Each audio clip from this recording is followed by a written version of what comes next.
The deadly floods that inundated eastern Libya earlier this week have now led to a tide of the dead, bodies seemingly everywhere, with a death toll of more than 11,000, and a race that pits dignity and respect for those lost against the threat of disease and further calamity. Stephanie Sy reports.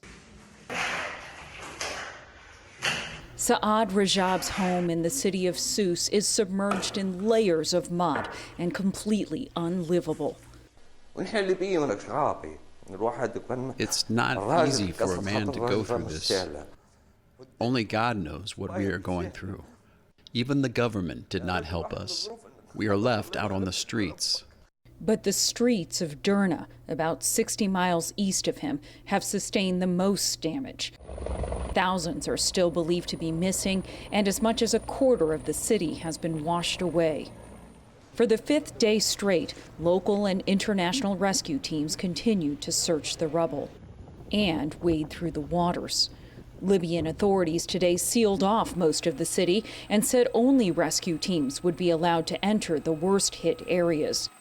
Libyans are now racing to bury their dead, but there aren't enough body bags. 5,000 from the Red Cross shipped out today. What to do with the bodies is a pressing question. The World Health Organization called on authorities to stop burying flood victims in mass graves. The UN says at least 1,000 bodies have been buried that way, which experts warn could lead to further trauma for family members. Graves need to be mapped so that there is record of who is buried there. The efforts make it possible for loved one to later recover a body and have the closure of a private burial. For the living, critical aid supplies are coming in, but with damaged roads and bridges, access to Derna remains difficult.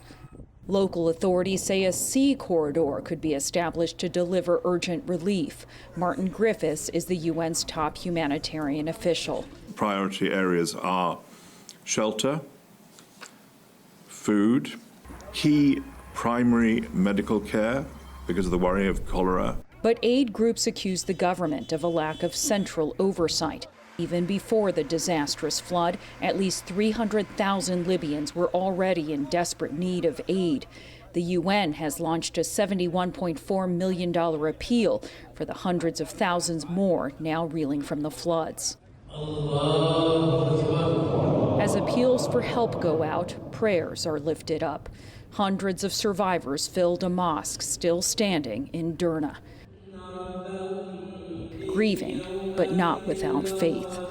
For the PBS NewsHour, I'm Stephanie Sy.